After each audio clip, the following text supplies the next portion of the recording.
Alright guys, massive news shaking up the fight world today. Francis Ngannou has just refused to fight Jake Paul after being offered to step in last minute. Meanwhile, Ariel Helwani has dropped a bombshell, claiming UFC fighters are being approached to throw fights for money. And now, multiple fighters have come forward confirming it's actually happening. Let's get into everything. Big drama kicked off when Jake Paul's highly anticipated super fight with Gervonta Davis was abruptly called off just days before fight night. No official reason was given by Netflix or Most Valuable Promotions, but it came right after reports of an ongoing investigation involving Davis. Fans who bought tickets were told they'll receive refunds within 2 weeks, but behind the scenes, Jake Paul's team immediately started hunting for a replacement. According to reports, they reached out to several big names, Nate Diaz, Ryan Garcia, and even Francis Ngannou. But the former UFC heavyweight champion made it clear he wanted no part of it. Speaking to TMZ, Ngannou said Nakisa Bidarian, Jake Paul's business partner, called him asking if he'd step in. Ngannou's response? Pure disbelief. He explained, "They told me they needed a replacement, and I was like, no bro, come on. Don't disrespect me like that. It's not about the numbers, it just makes no sense." And he's right. How do you go from Gervonta Davis, one of boxing's fastest punchers, to Francis Ngannou, a 260-pound heavyweight MMA fighter? Totally different sports, totally different worlds. Ngannou shut it down completely, saying it's not what he's looking for right now. But that's not all happening in the MMA world right now. Over on the podcast circuit, Sean O'Malley had fans buzzing after revealing he used to study Conor McGregor's press conferences. On his Bromalley podcast, the former bantamweight champ admitted he would watch Conor's old clips on repeat, literally learning how to talk like the Irish superstar. Character, we forget. We're going to be looking back in 20 years when it's all said and done and everyone's a little bit older. We're going to look back like, damn, we got to witness Conor era. He was a fucking freak. What do you think about promoter Conor era? You've seen that? You saw that one with he's promoting it? Bro, I watch those on repeat sometimes. I'll watch him promote bare knuckle BKFC and then I'll rewatch it. I thought that shit was so stupid when he was talking to who's that? I don't know, the two guys that fought for the Mike the guys? Perry and Jeremy Yeah. Simmons.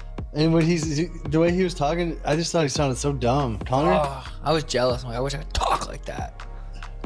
He just went, BKFC is the baddest sport alive. Yeah. Like that shit? You don't like it? No, it's not that. It's what he was saying. I can't remember what the fuck he said to him.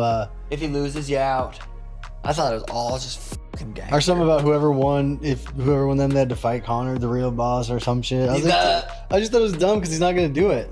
That's what I thought. I was like, why it just sounded dumb? I don't know. It gets me excited to think the possibilities, man. The possibilities. Meanwhile, Chael Sonnen is back with some strong words, this time about Islam-Makhachev's legacy. Speaking on the Good Guy Bad Guy show, Chael said there's one clear way for Islam to finally step out of Khabib Nurmagomedov's shadow, move up and win a second belt. Hear it for him. He earned this the hard way. He cleaned out a division, maybe the hardest division in the sport.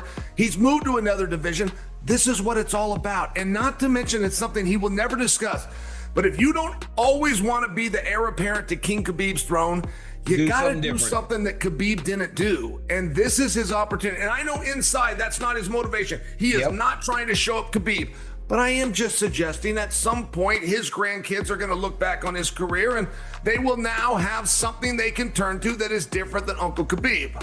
Yeah, he said that the other day. Somebody asked him, like, well, it doesn't matter for you. He goes, what a stupid question. He goes, Khabib's my brother. He goes, I don't want to do anything better than him. He goes, we do this together, but this is for my legacy. And right now, Islam's on the verge of... Islam has already dominated lightweight. A run at welterweight could cement his status as one of the greats. But speaking of toughness, manager Ali Abdelaziz revealed shocking new details about Magomed Ankaliv's condition going into UFC 320. According to Ali, Ankalaev trained through severe injuries, to the point he couldn't even spar for over 40 days before the fight. Ankalaev did not train for almost 40 days for this fight. He come from Dagestan, was a messed up ribs, and he sparred 3 times. Every time we have to stop the sparring, UFC was know about it. He was getting injection, he was getting cortisone, he was getting stem cell. The only thing he did for 40 days, run, jump rope, and hit mitts, and do conditioning. He barely did any sparring. He did 0 wrestling, 0 grappling. And, you know, I hope the UFC will appreciate what he done for them to keep the main event going on. Have a discussion of him maybe not fighting because he was so injured. I was begging him not to fight, but he did not listen to me. begged him. Ali said he even begged him not to fight, but Ankalaev refused to pull out, determined to keep the main event alive. That's a level of grit few fighters can match. Over in Thailand, Khalil Rountree is leveling up in a big way. The UFC light heavyweight contender was spotted training and sparring with kickboxing superstar Superban Banchamek in Bangkok.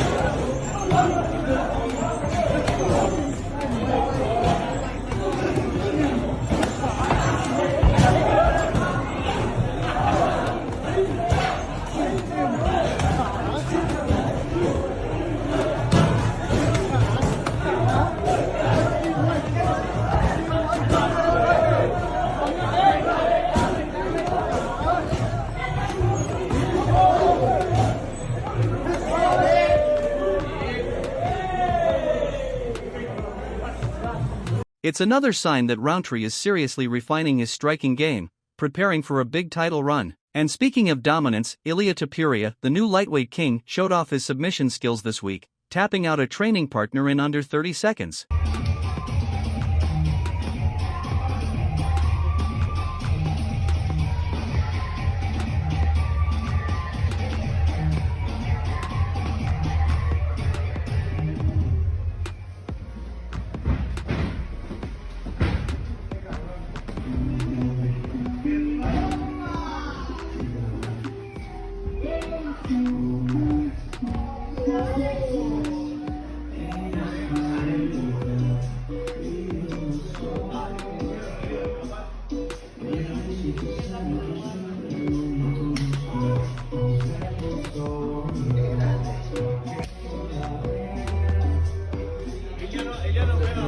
Topuria continues to prove he's not just a knockout artist, he's a complete mixed martial artist. But now we turn to the story everyone's talking about, the fight-fixing scandal that's rocked the UFC. After a suspicious betting line shift during Isaac Dulgarian's fight at UFC Vegas 110, the UFC released a statement confirming a full investigation is underway. They said, "Nothing is more important than the integrity of our sport." But things got even more serious when Ariel Helwani dropped his bombshell revelation. On his MMA Hour show, Helwani confirmed that multiple UFC fighters told him they've been approached and offered money to throw fights. This is not an isolated incident. And what I mean by that is, I have talked to multiple people who have either experienced or know of others who experienced situations where they have been approached about their willingness to do something like this. So I have been told by multiple people that they have been approached, they have been talked to and said, "Are you interested in this? Are you interested in throwing a fight for X amount of dollars?" Believe that's what happened with Darrick Minner, and all signs right now are pointing to something of that sort happening here. This is a massive issue for the UFC. And when you consider, now I haven't been told this part that I'm about to say, but when you consider the questionable refereeing as of late, you can't help, I said this last week, you can't help but let your mind go there as well, because there's no other possible explanation for some of the wacky stuff that we have seen as of late. And it's very easy to do. It's extremely easy to do. We've seen it. We've now seen it in broad daylight multiple times. And if you thought that was just talk, fighters are now confirming it. UFC veteran Vince Morales went public, tweeting, "I've been approached about throwing a fight. It's not something I could live with, even though I lost the fight anyway." When a fan asked how much he was offered, Morales revealed the number, $70,000. Then Vanessa Demopoulos, a UFC strawweight, confirmed she too was approached, tweeting, "Yeah, people have asked me to throw fights. My integrity could never. We've spent our lives honoring this sport." Even veteran Lando Van Atta spoke up, saying he'd been approached 7 times to throw a fight. "My record reflects my integrity," he wrote. That's all for today, guys. Huge respect to the fighters speaking out and standing tall. What do you make of these allegations? Is this the start of a bigger scandal, or can the UFC clean this up before it gets worse? Drop your thoughts below, we'll be watching closely. If you enjoyed this update, be sure to leave a like, subscribe, and turn on notifications so you never miss the latest MMA stories. Thanks for watching, and I'll see you in the next one.